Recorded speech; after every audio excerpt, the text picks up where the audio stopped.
Hello everyone, চলে এলাম আর একটা ভিডিও নিয়ে। তো আমি ছিলাম শিয়াখালা থেকে পাশেই আমাদের গ্রামে একটা বিয়েবাড়ি ছিল। তো ওই বিয়েবাড়িতে আমরা যাচ্ছি লোকেশানে। তো সকাল সকাল পৌঁছে গেছিলাম আমি, যাতে গায়ে হলুদের লুকটা রেডি করতে পারি। দেন দিয়ে আমি ক্লিপ নিতে পারিনি গায়ে হলুদের লুকের। তারপর আমি বাড়ি চলে গেছিলাম। দেন আবার ফিরে এসে দেখি ও তখনও গায়ে হলুদ হয়নি। ততক্ষণ আমরা খাওয়া দাওয়া কমপ্লিট করে নিলাম, যাতে আমাদের কোনো দেরি না হয়। তো তখন অ্যাপ্রক্স যখন আমি পৌঁছে তখন 2টো বাজে, আর যখন আমরা বেরিয়েছি তখন বাজে 3:30 প্রায়। তো তাড়াতাড়ি করে আমি বলছি চ তাড়াতাড়ি চ, আমরা তাড়াতাড়ি গিয়ে রেডি হতে পারবো না হলে। দেন দিয়ে আমরা 4 জনে মিলে অটো করে চলে এলাম আমার স্টুডিওতে।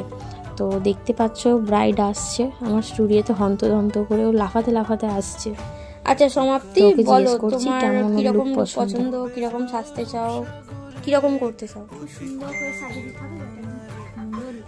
আচ্ছা ঠিক আছে, খুব সুন্দর লাগবে, দেখা যাক কতটা পারি। তো ওকে লেন্স পরানোর পর ওর চোখ দিয়ে জল পড়ছিল, প্লাস নিজের মুখটা দেখার পর লেন্স পরার পর ও নিজেই হাসছিল, খুব হেসে গড়াগড়ি খাচ্ছে। দেন ওকে পুরো রেডি করছি আমি।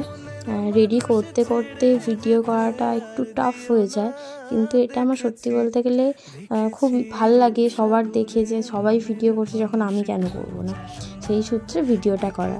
তো আজকে ওকে একটা ম্যাট ফিনিশিং লুক দিতে চেয়েছি, আর তার মধ্যেও একটু হেয়ারটা ভালো করে করার চেষ্টা করেছি, তোমরা দেখো। আর আপকামিং ব্রাইড যারা আছেন তারা অবশ্যই তাড়াতাড়ি বুক করবেন, কারণ কি বুকিং এখনও চলছে। কারণ আগের বছর মানে 2025-এর বুকিং এখন থেকে হচ্ছে, এরকম ব্যাপার। দেন ব্রাইডের খুব খিদে পেয়ে গেছিলো, আমার মা আবার ছাতুগুলো ওকে দিল, বললো হ্যাঁ খেয়ে নে, কারণ সারাদিন বেচারি উপোস করে আছে বিয়ের জন্য। যা স্বাভাবিক যেটা হয়, গ্যাস অম্বল হয়ে যায়, অ্যাসিডিটি হয়ে যায়।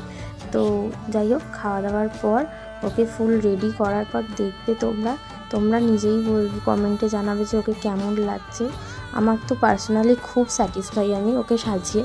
তোমরা বলো যে কেমন হয়েছে।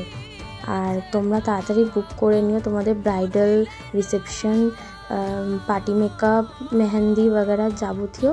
বাকি আমার সাথে কন্ট্যাক্ট করতে হবে, ওকে জিজ্ঞেস করে নেবো ওর কেমন লেগেছে। কেমন লাগলো সেই যে লুকটা, পছন্দ হয়েছে?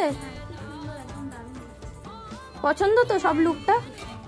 ঠিক আছে, কংগ্রাচুলেশন, আগামী লাইফের জন্য ভালোভাবে কাটাও। ঠিক আছে তনুশ্রীদি, আজকে আমাদের তোমার মেয়ের বিয়ে আছে, তো তা তোমার মেয়ের বিয়েতে তোমাকে সেজে তোমার কেমন লাগলো? উর্বশীতে খুব ভালো লেগেছে।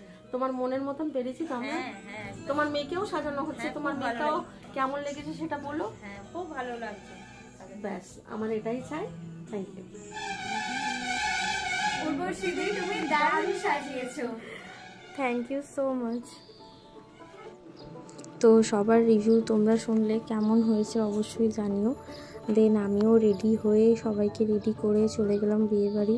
অনেকটা দেরি হয়ে গেছিলো, আমি যখন গেছি তখন প্রায় শুভদৃষ্টি হচ্ছে।